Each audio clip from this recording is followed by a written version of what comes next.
pessoal, começa agora um episódio muito especial do programa Patrícia Moraes. Dá só uma olhada nas atrações incríveis que nossa equipe separou para vocês. Nossa equipe foi visitar os bastidores do aeroporto de Congonhas para conhecer os segredos da comida servida a bordo das aeronaves, numa reportagem incrível. E o quadro Primeira Vez, sempre com muita aventura e nessa semana mostrando o rafting, uma modalidade sensacional. Tudo isso no programa Patrícia Moraes, que só está começando.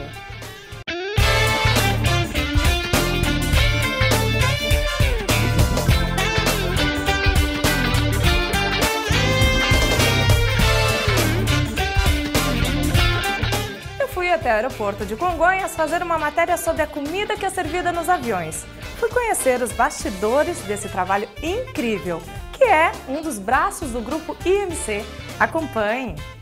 Sim, hoje o programa Patrícia Moraes vai conhecer um pouquinho do universo da alimentação dos viajantes de avião, sim. E não só dos viajantes, mas também da tripulação, dos pilotos, copilotos, comissários, todo mundo que faz parte desse universo. Da onde vem o alimento? É isso que a Patrícia vai descobrir e vai levar você junto nessa viagem. Ela começa conversando com o Jordão, que é presidente do grupo IMC aqui no Brasil e que conta um pouquinho do RA Catering, a empresa dentro do grupo que cuida justamente da preparação desses alimentos. Explica pra gente o que é o RA Catering. O RA é uma das empresas do grupo da IMC. A IMC é uma das maiores empresas da América Latina com oferecimento de refeições fora de casa. E nós temos importantes marcas no grupo IMC, como o Viena, o RA, o próprio Frango Assado e outras marcas internacionais que nós trouxemos recentemente para o Brasil, como o Red Lobster, o Oliver Garden, Carl Jr. e por último agora o Margaritaville, que é um bar caribenho. Então, grandes empresas integrando esse grupo da IMC. E hoje o que nós vamos conhecer aqui no aeroporto de Congonhas? Nós vamos conhecer os bastidores da alimentação que é feita para você quando está viajando, uma alimentação a bordo da aeronave. Que esse é um outro segmento que nós temos dentro do grupo do RA, que é a parte de restaurantes e a parte de comida a bordo das aeronaves. Conhecendo aqui a equipe do grupo RA, eu estou aqui com a Natália. A Natália, ela é engenheira de alimentos e ela vai explicar um pouquinho qual que é a função dela aqui dentro e depois esclarecer algumas dúvidas que nós temos, com certeza vocês aí em casa também. Tudo bem, Natália? Bom, prazer. Aqui o meu trabalho é fazer todo o desenvolvimento dos cardápios de acordo com o que a companhia aérea solicita pra gente. Eles passam um conceito, um briefing do que eles querem e a gente aqui desenvolve e eu também faço todo o custeio desses cardápios, porque a gente sempre tem um target para atingir, para não ficar muito fora do que as companhias aéreas têm no mercado hoje. Estou aqui ao lado da nutricionista Laila Reis. Ela é responsável pela qualidade dos produtos aqui do grupo. Isso, eu sou responsável pela garantia da qualidade de todos os serviços produzidos e pela implantação de todos os procedimentos operacionais que nós temos para garantia da qualidade. Gente, continuando o nosso passeio aqui pelos bastidores do grupo RA Catering, eu encontrei a diretora aqui desse grupo e do grupo IMC também, que também é coordenadora aqui. Eu queria saber de você, Andréa, como que é, né, coordenar um grupo tão grande assim? Mais ou menos quantos funcionários você tem? Então, em Congonhas, onde nós estamos, 200 funcionários aproximadamente. Nas outras 5 unidades de catering, em torno de 1.100. E como que é administrar, coordenar, né, um grupo tão grande assim? É um grande desafio, né? Mas eu acho que o nosso maior desafio é garantir a segurança alimentar, né, dos alimentos que são oferecidos a bordo. Esse é o grande desafio do serviço, né, da alimentação no avião. Jordão, o grupo IMC é um dos maiores do mundo hoje, né? Qual a quantidade de funcionários que tem no Brasil e no mundo? Olha, nós temos no Brasil cerca de 9.000 empregados e nas outras bases onde operamos fora do Brasil, cerca de 15.000 empregados num total da IMC. Considerada uma das maiores empresas mundiais, é isso mesmo? Sim, é uma das maiores empresas na América Latina de refeições fora de casa. Então, falando aqui do aeroporto de Congonhas, como que é o processo de abastecimento das aeronaves, né? Mais ou menos assim, a quantidade. Então, em Congonhas, nós temos dia 230 voos e nós abastecemos uma média de 15 mil serviços dia em Congonhas. Em Congonhas, né? Fora outros aeroportos. Sim, os outros aeroportos, se for contar, nós temos catering em Viracopos, em Brasília, Goiânia, Confins, né, Belo Horizonte e Porto Alegre. São em torno de 900 voos dia. Nós abastecemos no RA Catering. Tá, e você coordena, assim, eu queria que você explicasse um pouquinho mais do seu trabalho aqui dentro do aeroporto de Congonhas, né? Como coordenadora e diretora do grupo. Então, em Congonhas nós temos uma estrutura, cada base tem um gestor, um gerente, na verdade.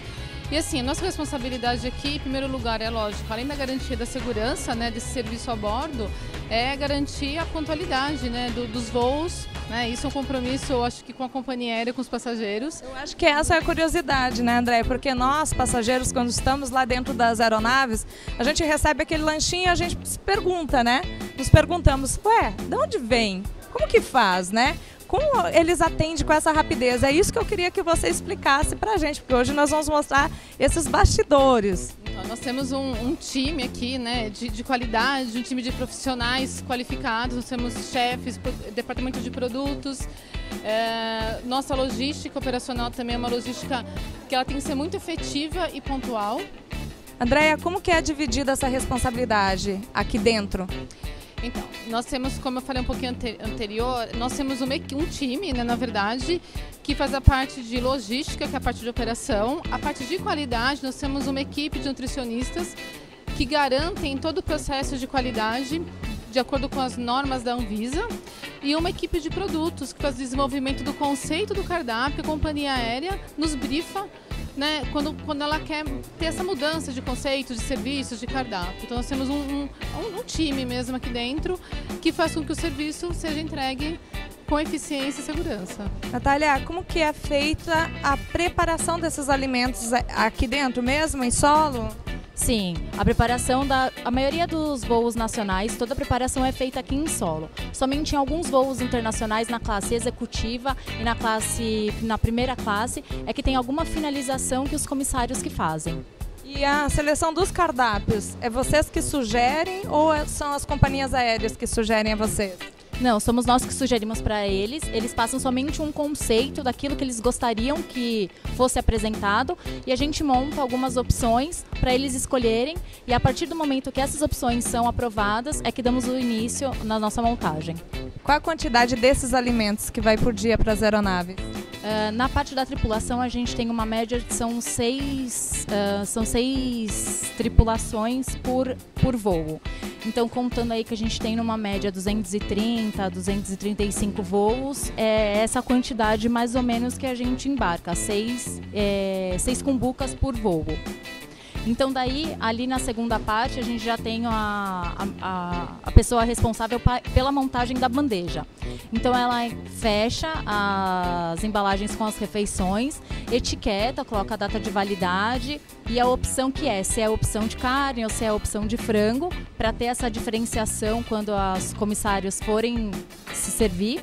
E ela coloca na bandeja junto com uma salada e a sobremesa do dia, mais um pão, o molho para salada e uma manteiguinha para ser... Todo dia é um cardápio diferente? Todo dia não, depende de cada companhia aérea. Temos companhias aéreas que variam a cada 2 dias um novo cardápio, temos companhias aéreas que variam a cada 3 dias. Tudo depende da companhia aérea, qual é o conceito deles. Esse equipamento é o que a gente chama de trolley, que é como se fosse um carrinho que vai para dentro da aeronave com a alimentação. Então esse trolley mantém a temperatura, quando sai daqui da nossa base, sai até no máximo 10 graus. Então essa temperatura é mantida quando esse trolley é fechado para garantia da qualidade do nosso produto. Ela é mantida por quanto tempo, assim? Qual o período? Por pelo menos 2 horas a gente consegue manter essa temperatura. Então, quando vocês abastecem as aeronaves, 2 horas depois que tem que ser consumido esses alimentos? No máximo em 2 horas. E quando é voos internacionais? Aí eles embarcam com gelo seco, para garantir essa temperatura. Esse é o nosso prato para a tripulação com opção de frango. Estrogonofe de frango, uma salada, a sobremesa, um pãozinho, uma manteiga e um molhinho italiano para ser comido com a salada. Você acompanha todos os processos aqui dentro? Isso, eu e mais uma equipe acompanhamos todos os procedimentos e checamos todos os controles implantados. Por exemplo, eu estou vendo aqui que ela está preparando os pãezinhos que são servidos para os passageiros, né? Qual que é o controle de qualidade desses pãezinhos? Todos os serviços produzidos têm a validade de 1 dia e eles são identificados com uma etiqueta de validade com a cor correspondente ao dia da semana. Cada dia da semana, nós colocamos uma etiqueta colorida diferente para identificar a validade do produto, que é só 1 dia. Então, por exemplo, esses pãezinhos que são servidos dentro das aeronaves, quando nós estamos lá, aí vem, né, o refrigerante, o suco, e sempre tem aquele lanche específico. A validade dele é 24 horas, não mais que isso. Isso, não mais que isso. Nós seguimos as normas da Associação Brasileira de Norma Técnica, que nos orienta a colocar apenas essa validade no produto, apenas 1 dia. Qual que é a preocupação nutricional com esses lanches que é servido dentro das aeronaves? A nossa preocupação maior é com a temperatura do alimento. Ele tem que chegar na aeronave até 10 graus. Até 10 graus, para não estragar, porque contém queijo, que é muito perigoso, não é? Isso, nós trabalhamos com produtos perecíveis, né?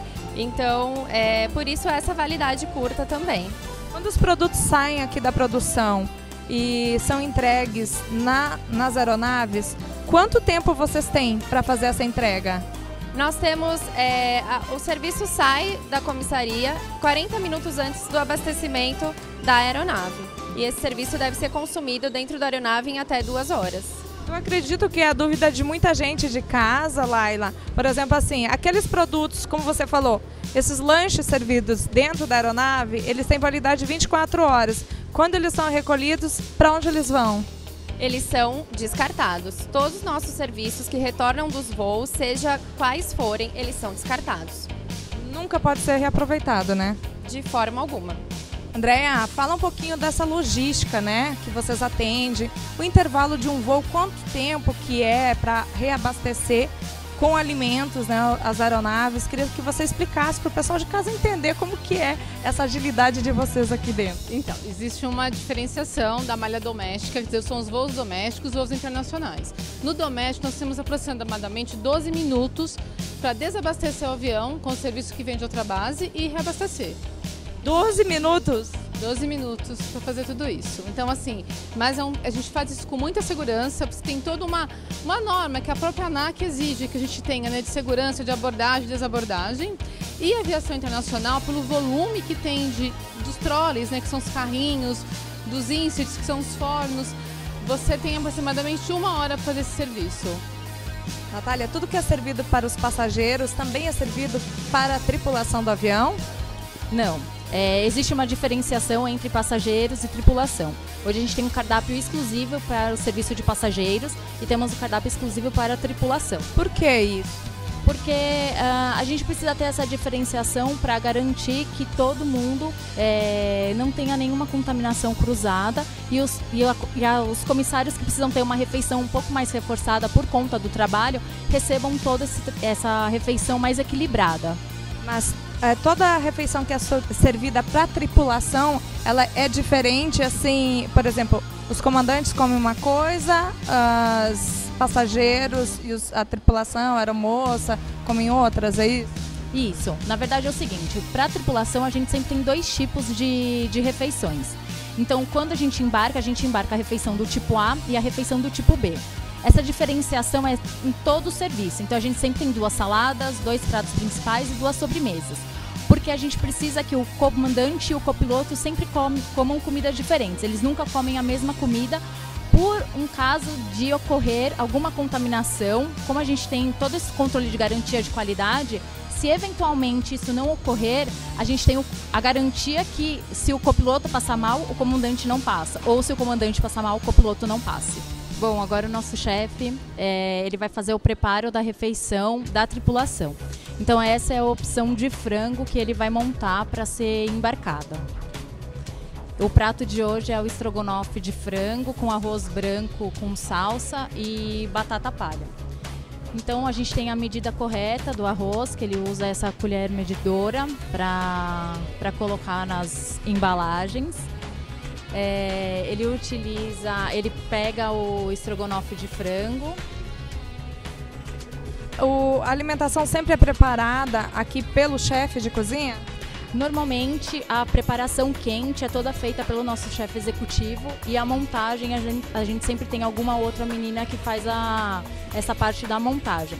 Então ele prepara aqui o prato quente e vai deixar já separadinho e depois a menina vai fazer a montagem final, que já é a separação na bandeja, que é essa bandeja que vai para o trolley, que vai para dentro do avião. Uma vez montado nos trollers, os alimentos são levados a caminho da aeronave. É importante considerar que todo esse preparo, desde a escolha dos ingredientes até o processo de cocção, de montagem do prato, de finalização, transporte, o acondicionamento, o controle com as temperaturas, tudo isso é feito com um rigor absoluto. Afinal de contas, tem que se levar em conta que está se falando da saúde dos viajantes, da tripulação, e tudo isso é muito sério. O aeroporto, de fato, conta com restaurantes amplos para atender um número de voos significativo. E assim o alimento vai chegando até próximo da aeronave, vai sendo carregados em pequenos caminhões elevatórios que levam de fato esses trollers até as suas respectivas aeronaves, onde só então esse alimento passa para dentro da aeronave e aí sim vai estar pronto para ser servido pelos comissários aos tripulantes e principalmente aos passageiros durante a viagem. É isso aí, gente. Espero que vocês tenham gostado da matéria de hoje, com as dicas, conhecendo esse mundo, que é tão desconhecido de todos nós. Quero agradecer aqui a Andréia, ao Jordão, a Natália e também a Laila por todas as explicações. Um beijo da Patrícia Moraes. Fique ligadinho que já tem muito mais para vocês.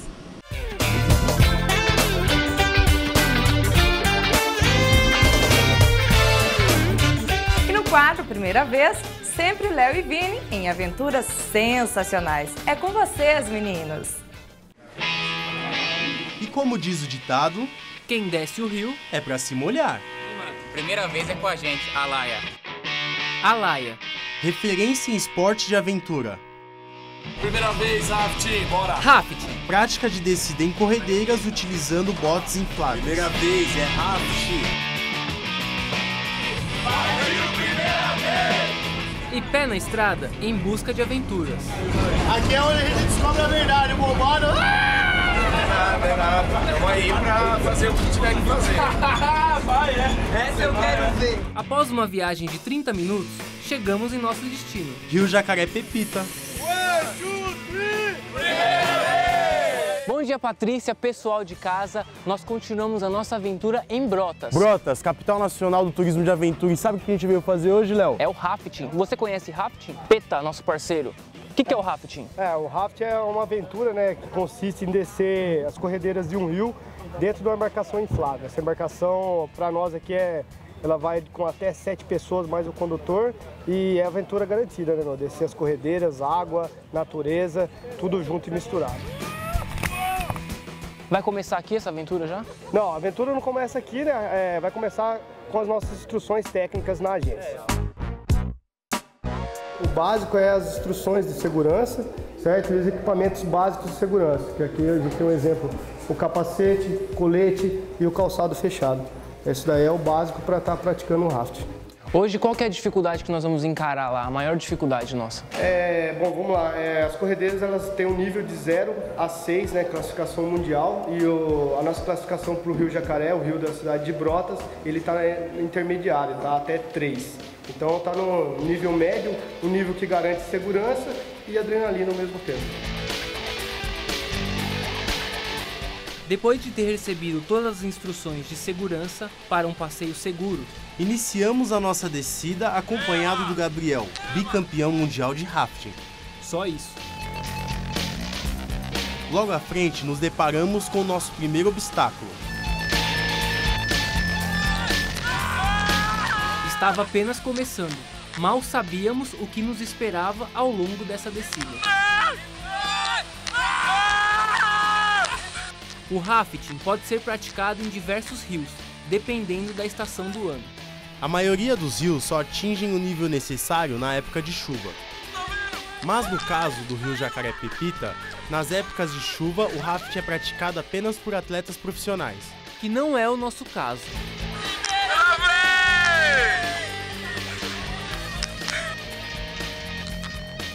Estava indo tudo muito bem, quando de repente, um pequeno contratempo.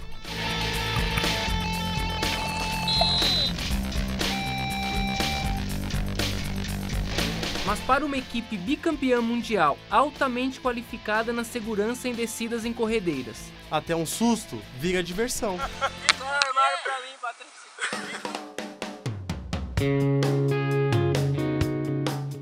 E depois de tanta adrenalina com direito a muito frio na barriga, é hora de curtir o visual paradisíaco que Brotas tem a nos oferecer.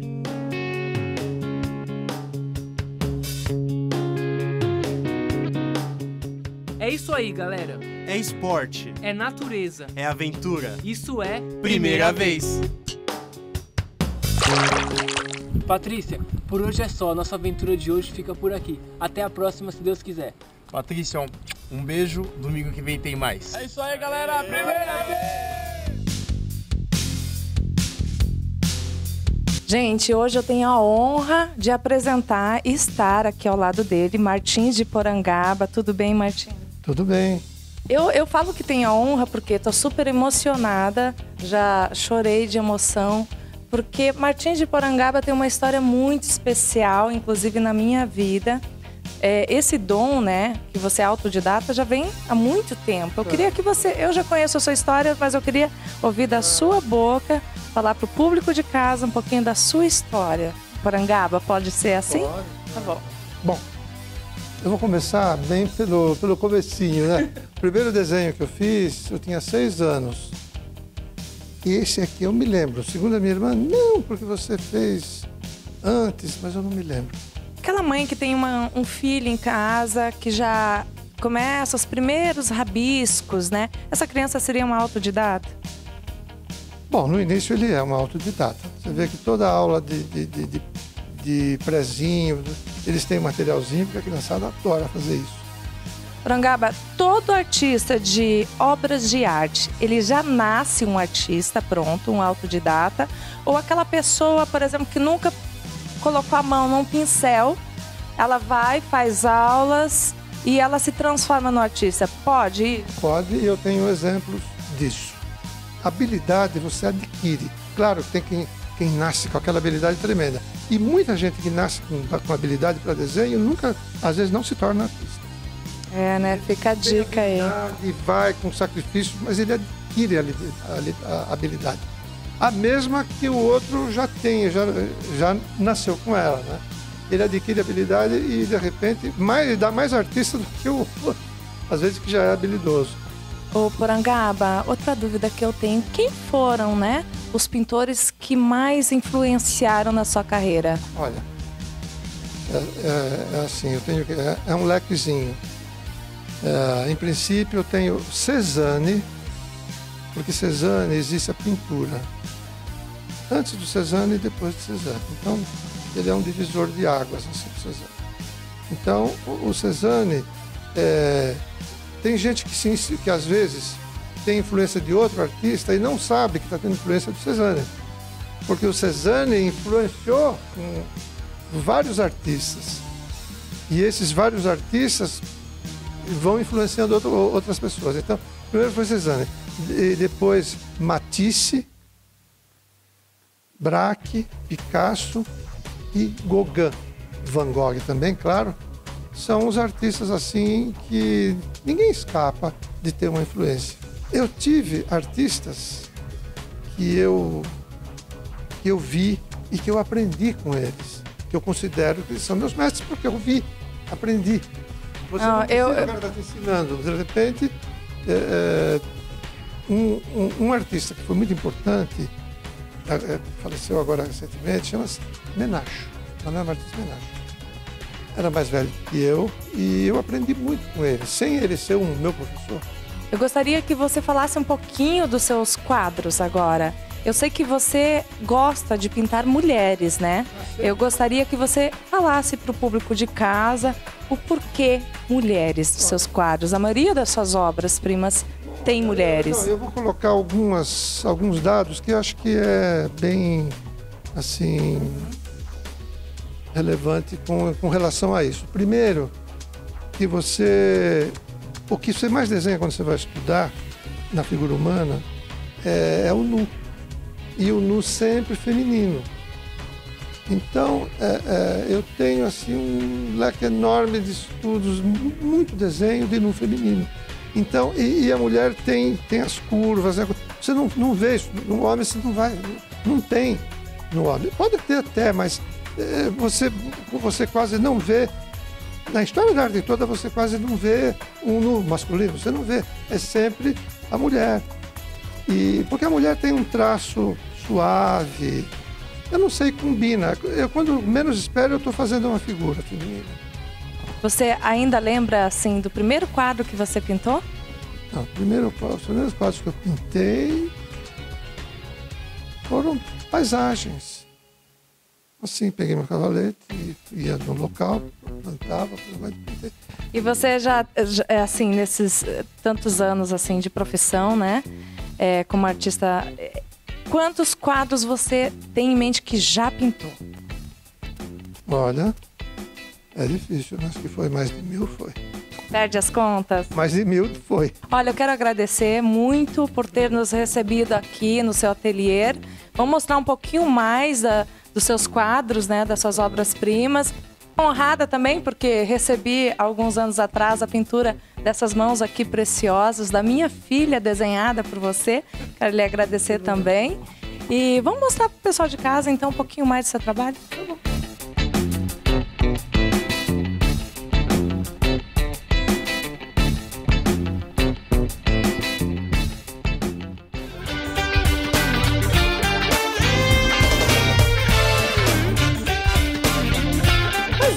Esse foi o programa Patrícia Moraes de hoje. Espero que vocês tenham gostado. Curtam, compartilhem e divulguem. Nosso programa é feito para vocês. Um ótimo domingo a todos, uma semana abençoada e um beijo da Patrícia Moraes. Tchau!